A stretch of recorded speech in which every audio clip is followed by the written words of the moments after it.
Episcopal Church. It seems that in every election cycle, someone is sure to say how important the upcoming election is. The narrative goes something like this: this is the most critical election in a generation. Well, this time we really mean it. We can't stress strongly enough just how crucial this election is. Up and down the ballot, national, state, and local elections. Voting is not only our civic duty, it is also our duty of faith, with concerns for the environment, affordable health care, education, the economy, for our nation's place in the world, and the myriad other existential public policy issues that affect our lives, the lives of our families, and the next generation. By all means, vote.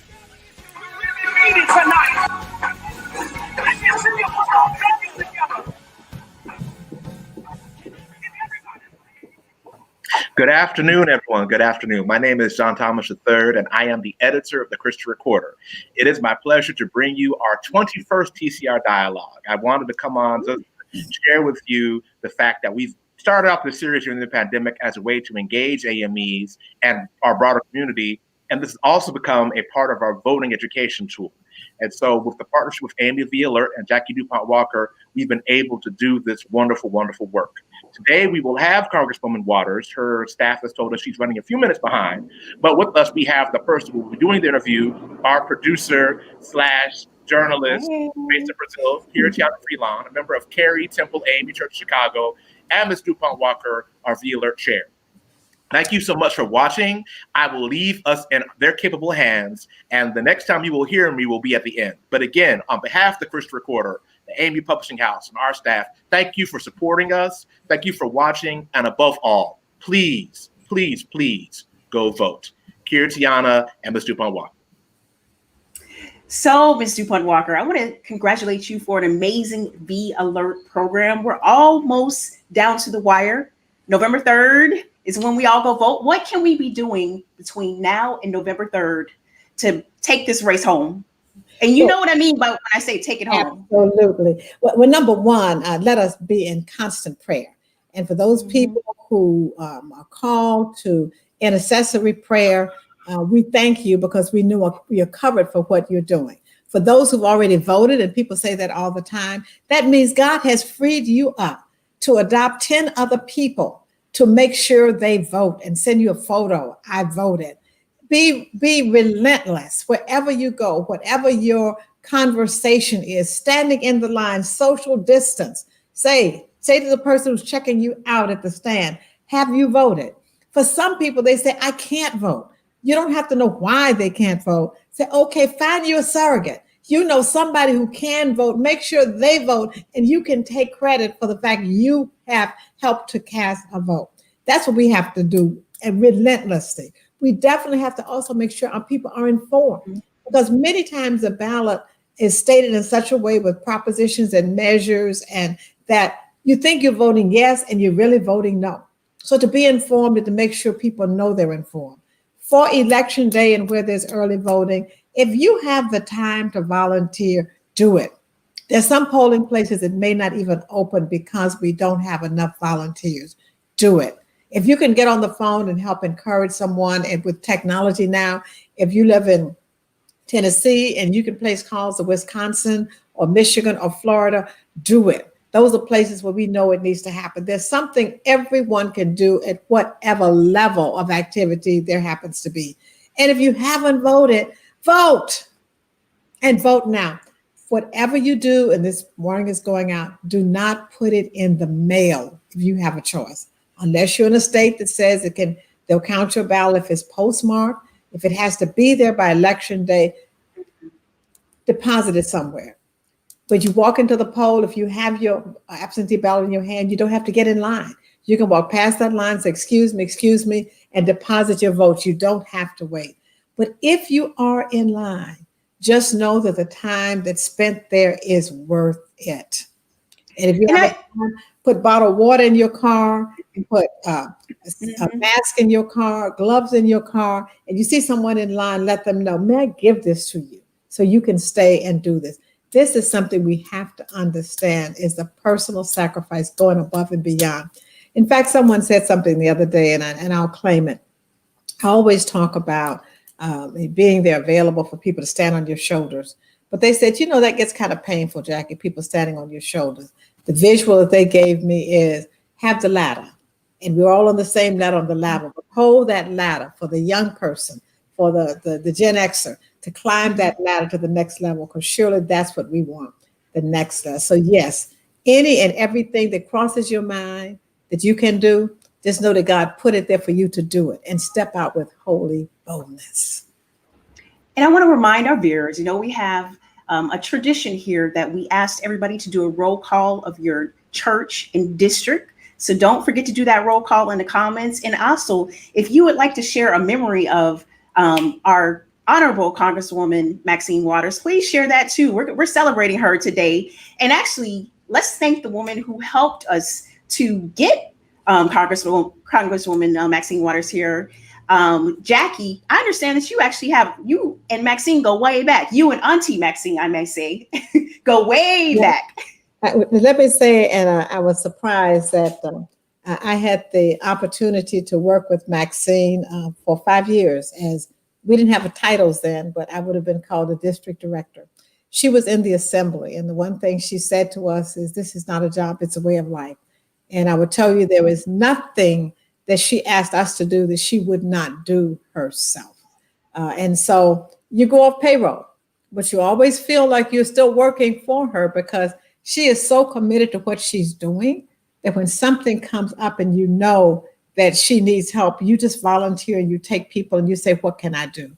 And I think all of us who came through the school of Maxine Waters have that feeling. And we stay connected because when you're working there, it's like your second family.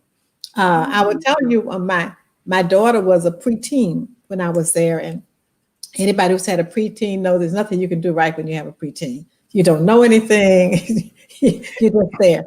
And because her husband, the ambassador, understood what that's like, he just said to me, and my husband, I have a little job she can do for me. And in the meantime, I will let her know about life. And so she went to work for him, addressing his thank you cards. He was his own business. And he got an opportunity to give her gems while he was doing that. It's always help when the village can help you. And that was kind of like what Maxine had, is a village. The Congresswoman had this village, and we all knew that she was unequivocally dedicated to the people. And I think for most of us on this call, you don't worry about what district she represents. When she speaks, she represents the people of African descent and the people who need a voice, no matter where you are. And I think that's why concluding this series today with her as the kind of the spokesperson, the Auntie Maxine. I mean, it's just been fantastic that young people could see that kinship, because that's always what she's been, like the protector. And I think being one of the older kids in a large family, that protector instinct came very natural. But it's not natural to reach out to people you don't know. Even today, she was videoed stopping beside the road in Los Angeles because she saw a young brother pulled over. And of course, police were trying to wave her on, and she was on camera. They're trying to get me to move on. I'm not moving on. I need to know what's going on. What's happening here? Why did you pull him over? That's who she is. Just kind of the gutsy person. But I think that's why we call her Auntie Maxine, because we have this idea that aunties will protect us no matter what. Now, you told me that at first when she got that title that you were scared she was not going to embrace it. I was so scared. I said, somebody's going to get blasted. And she is not scared to blast. I will say that. And she was wise enough to understand that the younger generation was saying, we can relate to you. And most people are saying, well, you can't relate across these years, but they could relate to her just being unabashedly, unashamedly, unapologetically a spokesperson for her people and for the cause of what was right. So no, I think I really was. And I think several of us were like, oops, somebody's going to get it. And it did not happen. She embraced it with gusto, as she does with everything. And actually, I want to share a question that I'm going to share with Congresswoman Maxine Waters. You've been involved with politics for a long time, and now we see the rise of the Black woman in politics. Obviously, Maxine has been around a long time. Can you tell me, from the point of view of someone who has assisted politicians and who's working diligently on this current election, tell us how you feel about just how things have changed for Black women in politics in the last 30 years? You know, it's interesting when you put 30 years, that puts a cap on it. I'm going to age myself now because I met her when I moved to Los Angeles. And I'll share that story because at that point, it was more Black women in politics than men. And really? In Los Angeles? And in the Los Angeles area and in the California Assembly, there were more women. And there was a feeling that women needed to make room for men. But she was chief of staff to local council member Dave Cunningham. And she had a women's group as a part of the constituency for his office. And he had gone to this thing called the Congressional Black Caucus that I didn't know what it was, you know. And by going to the Congressional Black Caucus, he had missed the 10th District Women's Gathering, but that was like sacrilege. You're not coming to see us, Councilman? They were livid, and they were standing up. They were almost ready to have a recall of Councilman Dave Cunningham. And in walks Maxine Waters. I will never forget it. I think she had on a white dress and a red cowgirl hat. And she walked in and she talked about how sad he was that he couldn't be there. And she had to push him on the plane. And he was going to DC to stand for the good of the neighborhood and the community. And he wanted to be there, but she knew he had to go. And she wanted us to understand he did not want to go there. If you want to blame anybody, you blame me. But I made him get on that plane because I knew we needed him in DC. By the time she finished, everybody was applauding her and thanking him for his great journey. Was that the beginning of her political career? You know, but then I think it kind of goes in cycles. And I think that's what we see, the cycles where it looks like an era for women to step forward because it believes they have been left out. Then there's a cycle when men step forward. Okay. And I guess we'll say there needs to be a cycle where persons step forward. Mm-hmm. But I think things do go in those 20-year cycles, and we don't know why they're repeating or why people think after those 20 years that things have to change because they never were. Mm-hmm. But I think if you look back, you will see those cycles when Willie Brown was when he was in the Speaker of the State Assembly and really took that to a national level. If you look at most of the Blacks who were serving during that era, they were females. Oh, wow. Okay. And so you talk about the powerhouse of the Maxine Waters and the Gwen Moore and the Teresa Hughes and Diane Watson. And I think across this country that happened. Then you go back all the way to Reconstruction and you see the ones who stepped forward were men. That's true. And so I think now our obligation, and we hope out of this dialogue and other things that have come together in not only the African Methodist Episcopal Church, but the Black church, is a return to understanding. It's not our job to simply look at the people who have decided to raise their hands and be an elected official, to critique them. It's our job to grow and nurture so that we have people who are in those positions who already come with an underpinning of value, a theology, if you will. James Clyburn says to us, when he's in a tight situation and making a decision, he goes to the book of James. Not because his first name is James, but the book of James is his guidance. And he says he almost never is led wrong when he goes to the book of James. Looks like actually Congresswoman Maxine Waters just is in our green room. So we're getting ready to bring her on in once she gets connected. And then I will disappear. And thank everyone for being here. We are just excited to hear this interview that I know is going to be outstanding. But I actually have, before you go, Jackie, I have one quick question. What do you think about Black men and the Republican Party There's been a lot of stories of celebrities embracing Trump, and people are saying that perhaps more than 12% of Black men could vote for Donald Trump. Do you view that as an issue in these last 3 days? I think it's an issue because of what he stands for. And I'm definitely not a Republican, but I would hope that the Republican Party of years back can reclaim its own something.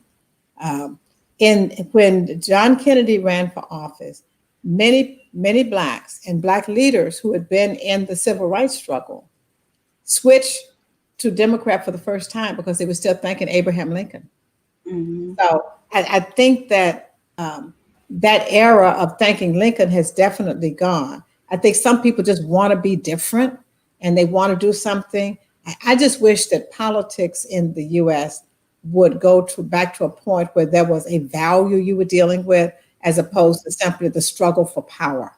And I think that's what we can look forward to in elected officials like the Congresswoman and like others who come there about a value and want to have a legitimate struggle about things that matter and this country fulfilling its mission and keeping its promise to its people. But the people that are out there, someone put out today that all the rappers were going for the Republicans. Well, we know that's not true, so. Really? You actually don't believe it? No, I don't. I do not believe all the Republicans, all the rappers going for Republicans. It's not all the rappers, but it's been Ice Cube, Lil Wayne, even Kanye West. These are some of the largest rappers. Don't mention. He claims he's doing his own party, right? but all I'm saying is I think there's the individual perspective. We want to have enough value that people can say, I don't want to make a name for myself by going over here and being controversial. And I just hope we're smart enough not to follow any of them. That's what I'm hoping. And so I think we have to state that case. It's not about just getting a moment of fame for saying I'm going to do that, and like Shaq, I don't know what he's doing. But I think those are the people that we hope people will actually see through their motives and intentions and not follow them. But we're going to make sure that we have our 10 plus 10 plus 10 out there voting. So whatever they're doing is going to be non-consequential. And actually, in all this time that you've been visiting us on TCR Dialogues, I don't think we've ever talked about which of these political issues are the most important to you. Unequivocally, it's racism. Okay.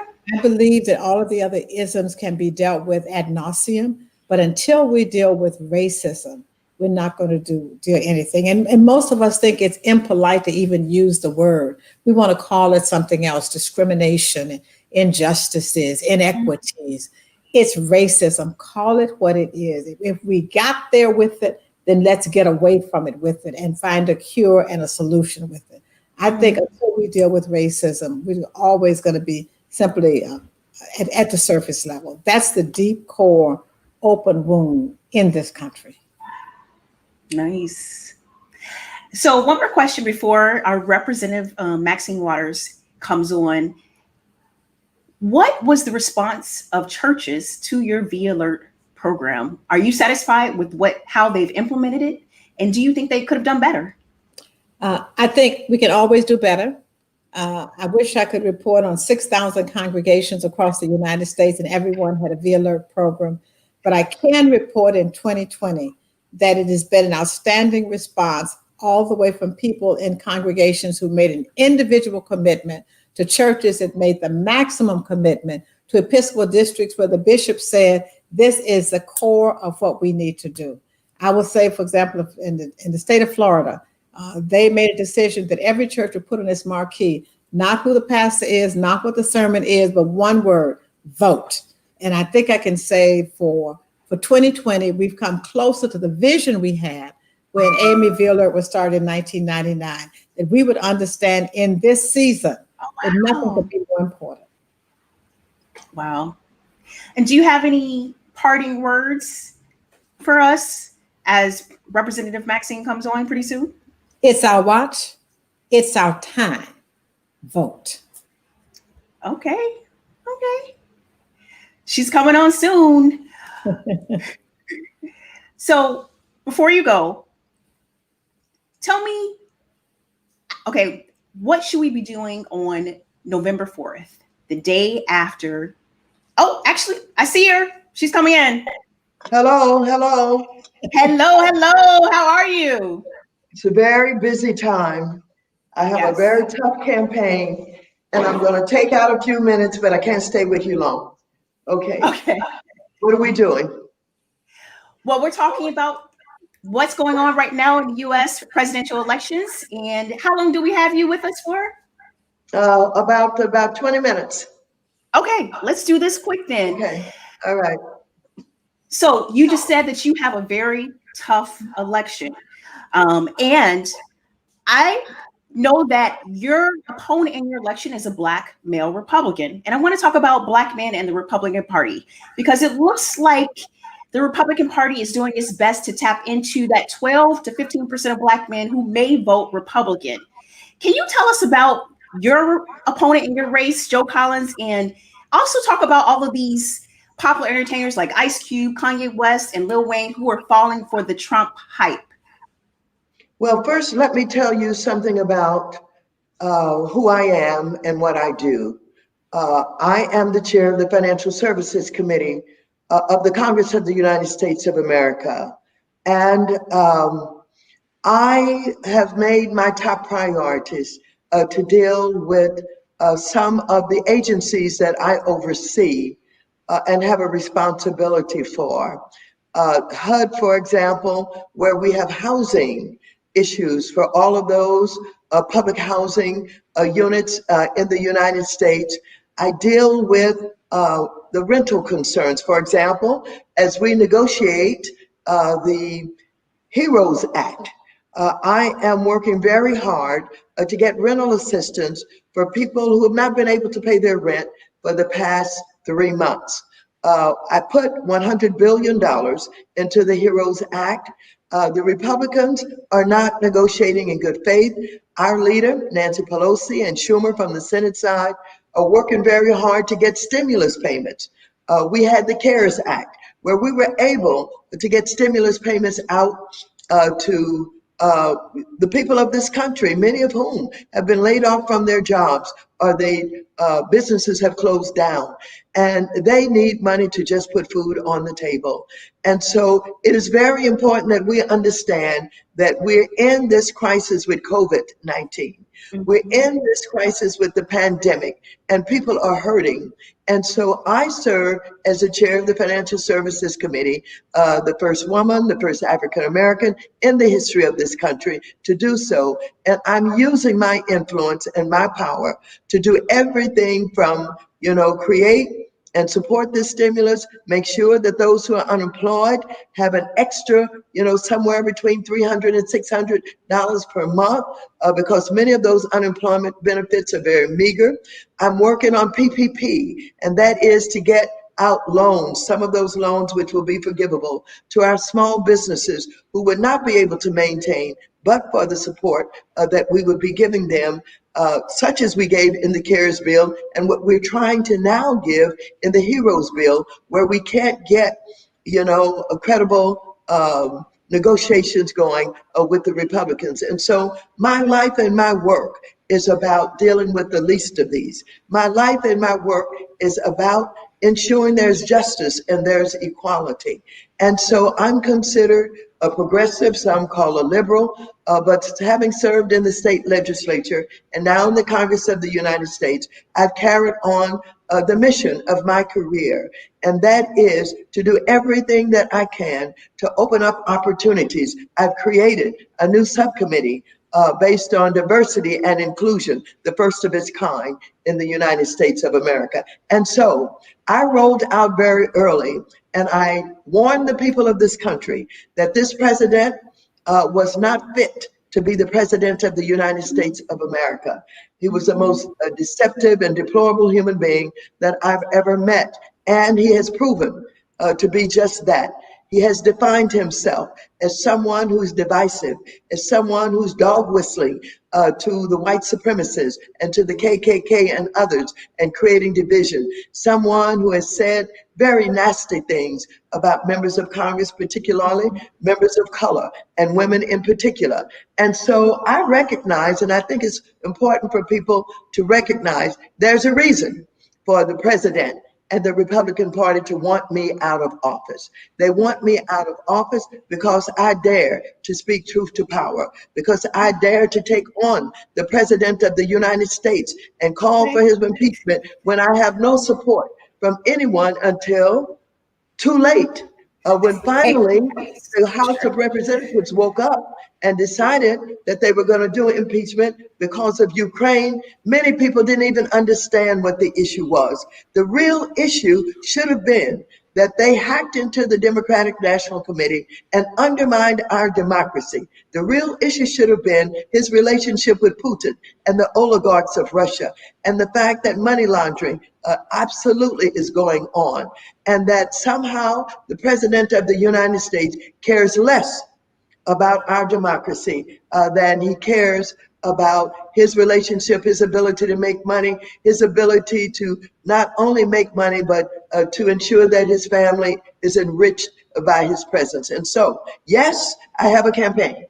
I have a campaign of a young Black male who served in the Navy, but got a dishonorable discharge from the Navy. A young man with a checkered background. A young man who not only, came out of the Navy with a dishonorable discharge, but one, after investigations by his superiors, discovered that he did things like create a nightclub in his apartment on the base after hours where he served liquor to minors.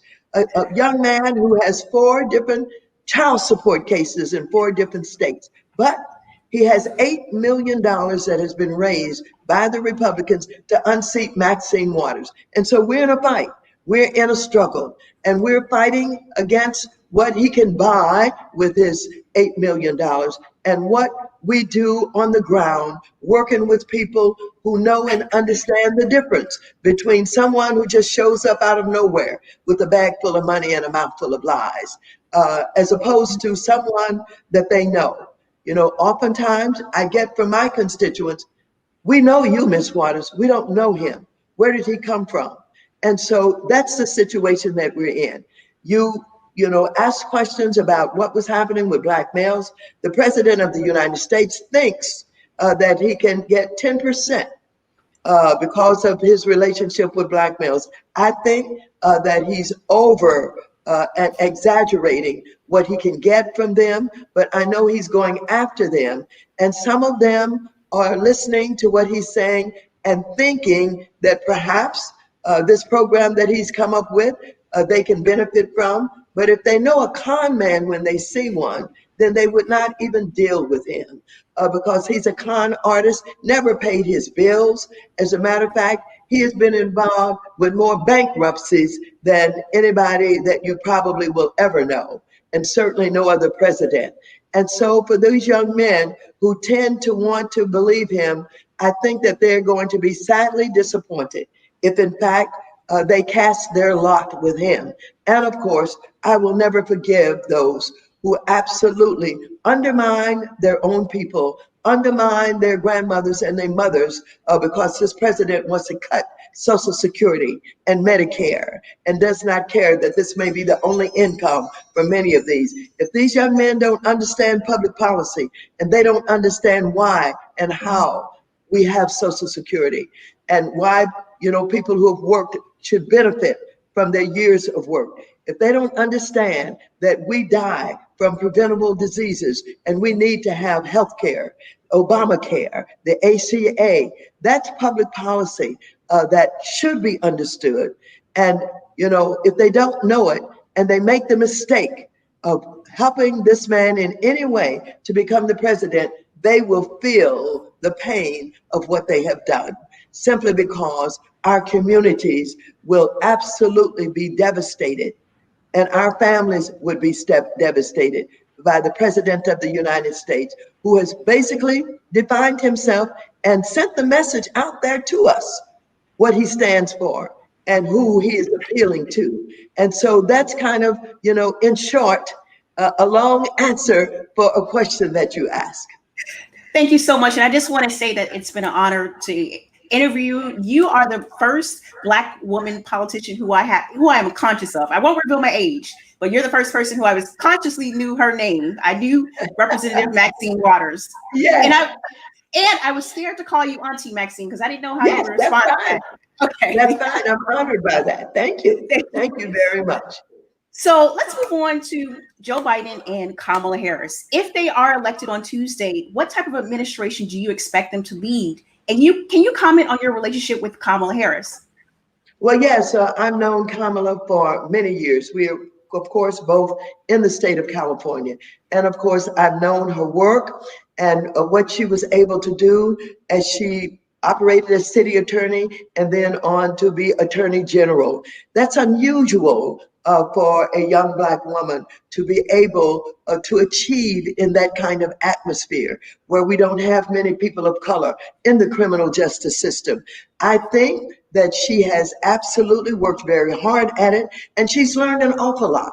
I think that she and Biden will make a good team. I think that Biden, even in his later years, has learned an awful lot. And I absolutely am looking forward to a progressive administration who will undo some of the harm that this president has caused, and they will provide leadership to try and bring this country together.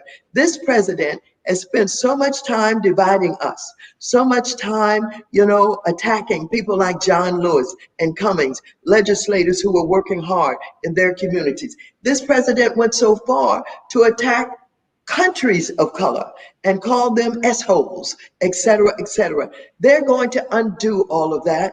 I really believe that. I believe that because of the killing of George Floyd and the way that, people took to the streets and sustained these protests. They were Black, they were white, they were Asian, they were Latino, on and on and on. I am very hopeful that people began to really see the light and understand that young Black men in particular, and women too, were being killed by the people that we pay to protect and serve.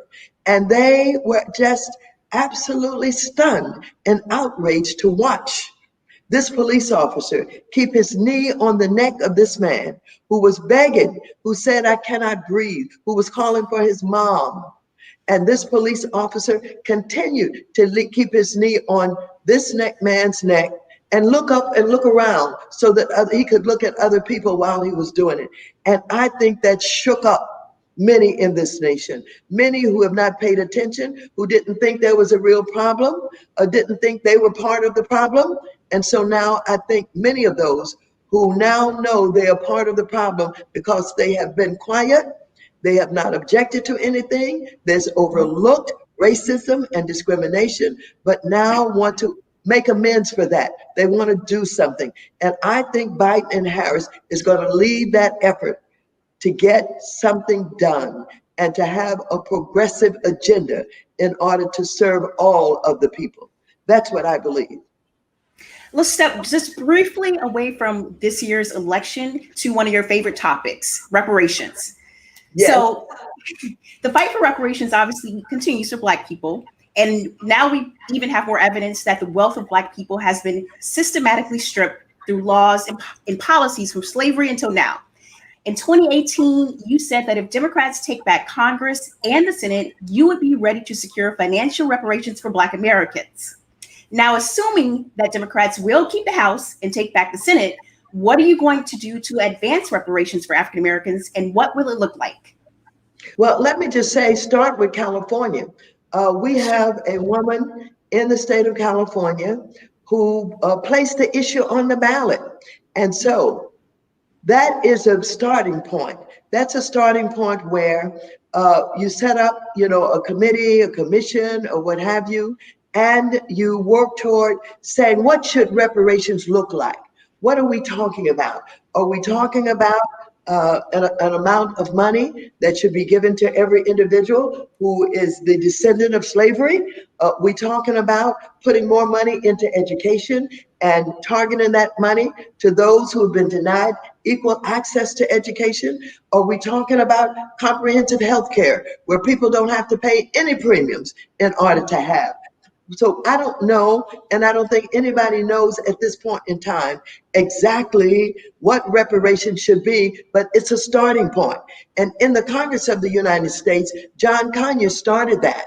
He didn't get very far with that, but now it has been taken up under the leadership of Sheila Jackson Lee. And so we will be looking at the possibility of opening up the kind of research and efforts we should do to define what reparations could be and should be.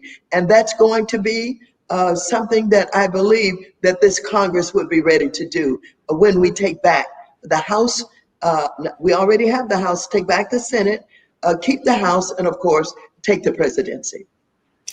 And also, I really admire the work that you did against South Africa's apartheid.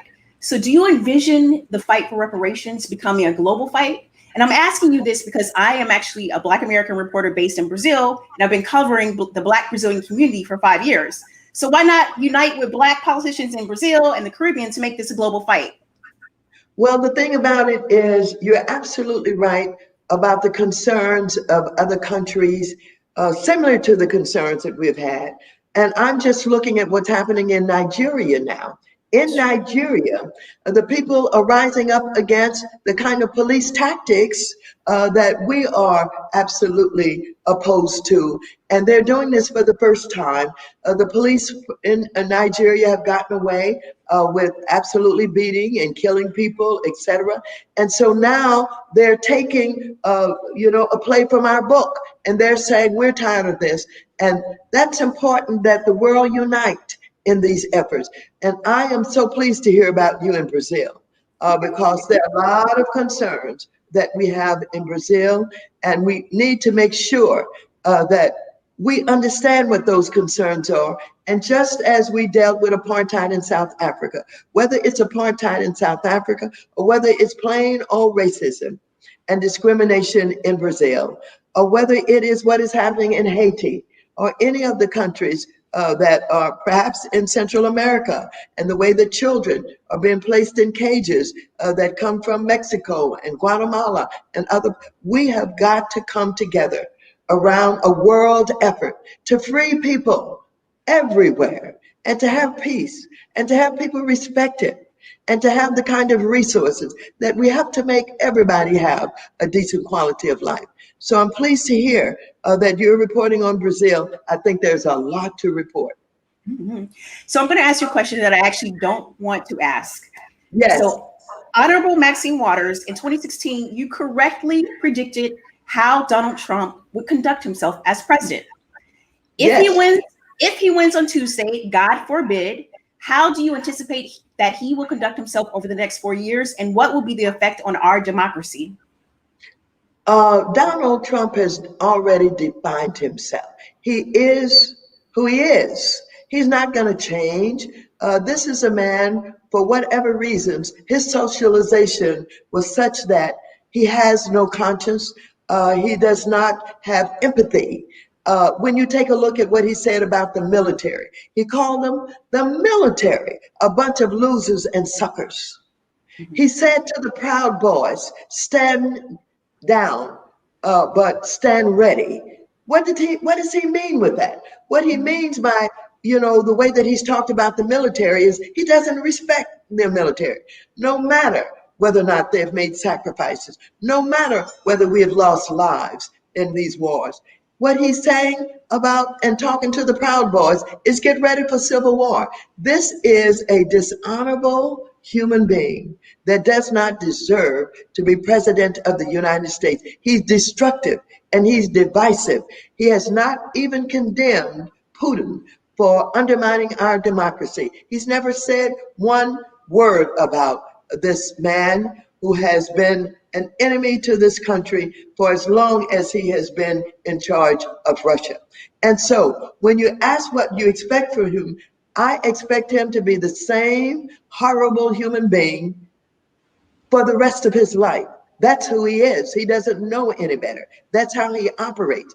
And so, should he become the president of the United States, it will be a horror story for him to have all of that power once again. He has learned to use that power in his own interest. He has learned how to punish people with that power. And so, I certainly don't look forward to having to live with him another 4 years. It would be almost untenable to be able to live with this president, as this man as the president of the United States. So I am urging everybody to vote, and not just vote for, eeny, meeny, miny, mo. You vote against this president. You vote for Biden. You vote for Harris, and you go down the ballot and you vote for those who have demonstrated love and respect for the people that they represent, and who will work every day for the people that they represent. And so I want everybody to vote, get that ballot. You've been mailed the ballot in California. Every registered voter. In some states, you have to request it. It does not matter whether you go to the polling place, whether you mail that ballot in, you get that ballot. If it has not come to your home and it's supposed to, you get in touch with the registrar of voter.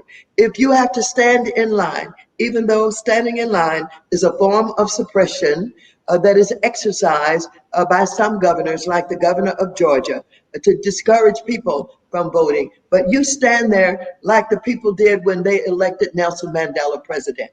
They stood in line for as long as it took in order to elect him president of South Africa. And that's what we have to do in order to take back the power and take charge so we can do the right thing for the people of this country and save our democracy. So that leads me to my very last question. What are your predictions for your race on Tuesday and the presidential election? Well, as you know, no matter how difficult the times are, no matter how much money my opponent has, we are working to win. We're not working simply because we think we can win. We're working because we know if we fight, we can win. But if we don't fight, we certainly could lose, and we would never know that we could have won. And so we've put together a campaign that is comprehensive, and we have a ground operation. And we're going to have people on the ground that will be working to support me, and we look forward to a win. We never anticipate losing when we know that we're on the right side of history. Thank you very much. Thank you. Well, that wraps up our wonderful time that we had with the Honorable Maxine Waters. Now we're going to do some quick announcements. First, we have the support. We would like you to support the Christian Recorder by buying a subscription for $36 a year. Visit the Christian Recorder. That's thechristianrecorder.com. And we would also like you to support the AME Church Publishing House. There it is right there, the Christian Recorder. Got to support, because that's who I work for. With the wonderful editor, John Thomas, and that's thechristianrecorder.com. $36 a year. Make sure you support us, because we've been bringing you all this wonderful content and programming for the last 2 months, and we really need your support. Next, we also would like you to support the AME Church Publishing House for your church, school, and worship needs. One of the featured products is the Empowerment Syllabus, and we would like you to visit amecpublishing.com.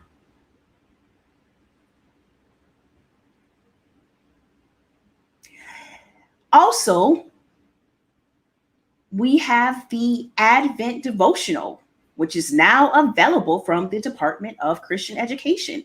You can purchase it at ameced.com.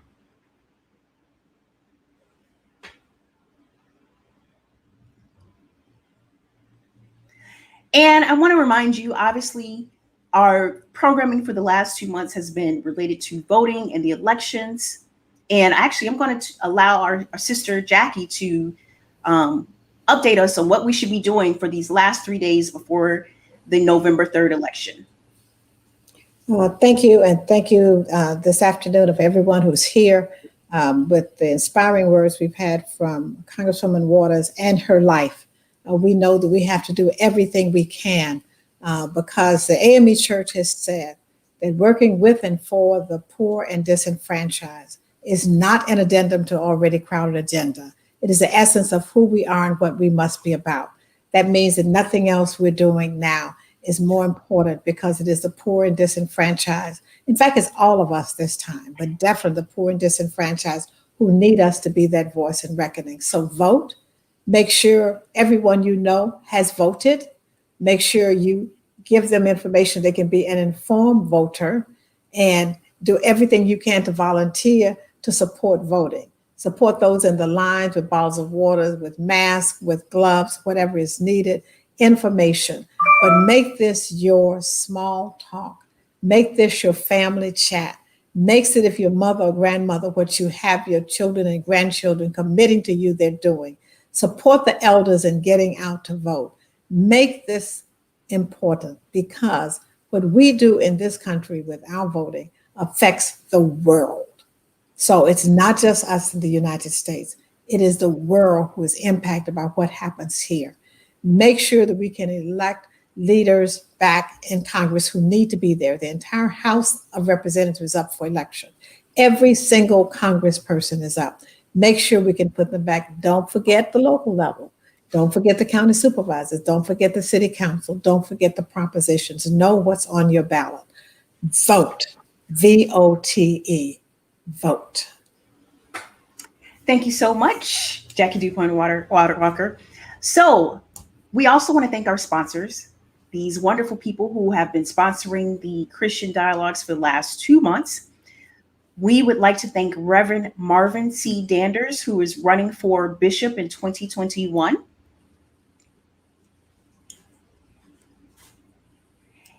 And we would like to thank Reverend Sylvester Beeman, who is also running for bishop in 2021. And we have, for the last 2 months, we've been doing PSAs to end our Christian Dialogues, but we have a special person for you today. Instead of doing a PSA, we are going to end with prayer with Bishop Ann Henning Byfield. Thank you so much for joining us. Thank you, Sister Christiana. Glad to see you again. I'm glad to see you too. I met her in Brazil.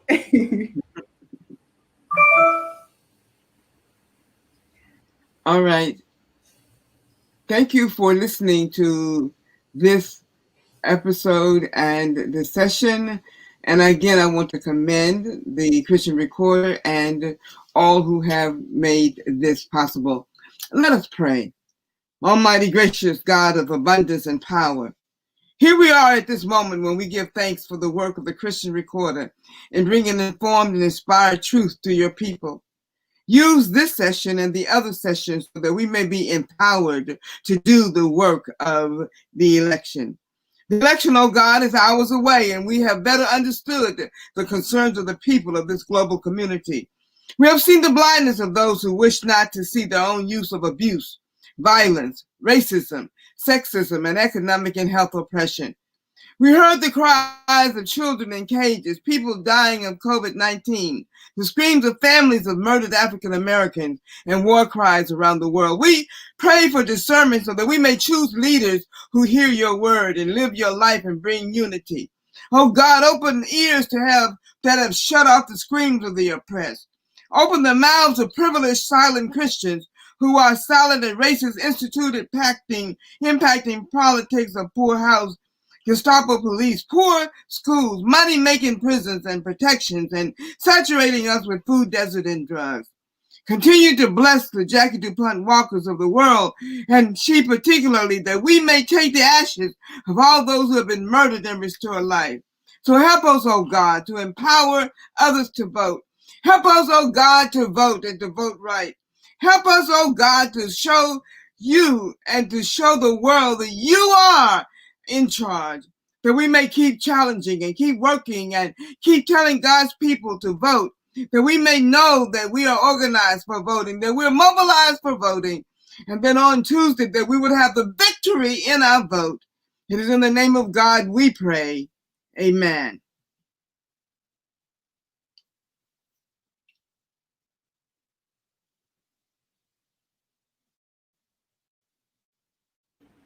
Thank you for joining us on our final the Christian Recorder dialogue before next Tuesday's elections.